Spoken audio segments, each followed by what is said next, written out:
ക്രിസ്തുവിൻ്റെ സമാധാനം നിങ്ങളോടുകൂടെ ഉണ്ടായിരിക്കട്ടെ. വചനകിരണത്തിലേക്ക് ഏവർക്കും സ്വാഗതം. ഒരാൾ തൻ്റെ വളർത്തു പന്നിയുമായി ഒരു തോണിയിൽ യാത്ര ചെയ്യുകയായിരുന്നു. എന്നാൽ ആ പന്നി ഇതുവരെ ഒരു തോണിയിൽ യാത്ര ചെയ്തിട്ടില്ല. അതിനാൽ അതിന് ഈ യാത്രയിൽ അത്ര സുഖം തോന്നിയിരുന്നില്ല. ആരെയും സമാധാനത്തോടെ ഇരിക്കാൻ അനുവദിക്കാതെ ആ ജീവി അസ്വസ്ഥത പ്രകടിപ്പിച്ച് മുകളിലേക്കും താഴേക്കും ചാടുകയും മറിയുകയും ഒക്കെ ചെയ്തുകൊണ്ടിരുന്നു. തുഴക്കാരനും മറ്റ് യാത്രക്കാരും ഇത് കണ്ട് അസ്വസ്ഥരാവുകയും ചെയ്തു. യാത്രക്കാരുടെ പരിഭ്രാന്തി മൂലം ബോട്ട് മുങ്ങുമോ എന്ന് കടത്തുകാരൻ ആശങ്കപ്പെട്ടു. പന്നി ശാന്തമായി ഇരിക്കുന്നില്ല എങ്കിൽ അത് വള്ളം മുങ്ങുവാൻ കാരണമാകുമെന്ന് ഏവർക്കും ബോധ്യമായി. പന്നിയുടെ ഉടമസ്ഥനായ ആ മനുഷ്യൻ ഇതെല്ലാം കണ്ട് പന്നിയെ ശാന്തമാക്കാൻ ശ്രമിച്ചെങ്കിലും പരിഹാരമൊന്നും കണ്ടെത്താനായില്ല. ഇതെല്ലാം ശ്രദ്ധിച്ചിരുന്ന യാത്രക്കാരുടെ ഇടയിലുണ്ടായിരുന്ന ഒരു തത്വചിന്തകൻ ഇടപെട്ടു. അദ്ദേഹം പറഞ്ഞു, നിങ്ങൾ അനുവദിക്കുകയാണെങ്കിൽ ഞാൻ ഈ പന്നിയെ വീട്ടിലെ ഒരു വളർത്തുപൂച്ചയെ പോലെ ശാന്തമാക്കാം. പന്നിയുടെ യജമാനൻ അദ്ദേഹത്തിന്റെ നിർദ്ദേശം അംഗീകരിച്ച് സമ്മതം മൂളി. ഉടൻ തന്നെ തത്വചിന്തകൻ 2 യാത്രക്കാരുടെ സഹായത്തോടെ പന്നിയെ എടുത്ത് നദിയിലേക്ക് എറിഞ്ഞു. വെള്ളത്തിൽ വീണ പന്നിയെ നീന്താൻ തുടങ്ങി. നല്ല ഒഴുക്കുള്ള വെള്ളത്തിൽ കുറെ നേരം നീന്തിയപ്പോഴേക്കും പന്നി അവശനായി.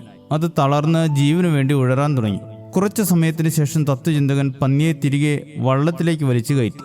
തിരികെ വള്ളത്തിൽ കയറ്റപ്പെട്ട പന്നി യാതൊരു ബഹളവുമില്ലാതെ തളർന്ന് വള്ളത്തിന്റെ ഒരു മൂലയിൽ ചുരുണ്ടുകൂടി കിടന്നു.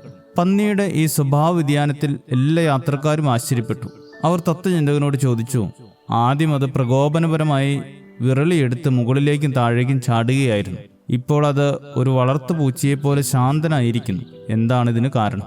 തത്വചിന്തകൻ പറഞ്ഞു, സ്വയം അനുഭവിക്കാതെ മറ്റൊരാളുടെ ആകുലതകളും കഷ്ടതകളും ആരും തിരിച്ചറിയുന്നില്ല.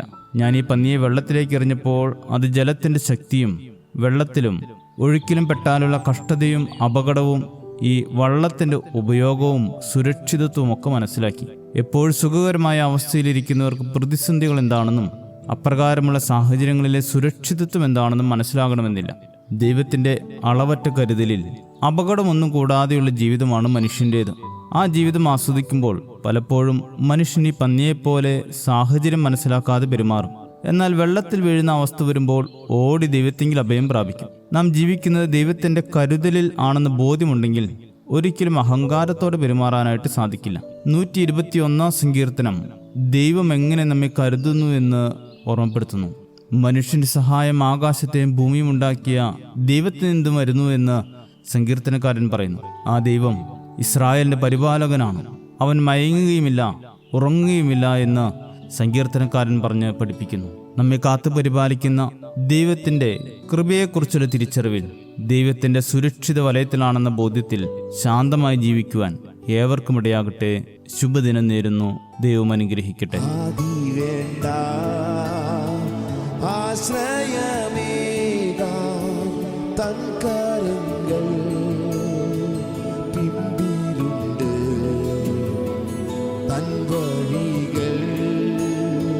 സമ്പൂർണമല്ലോ ദോഷമായൊന്നും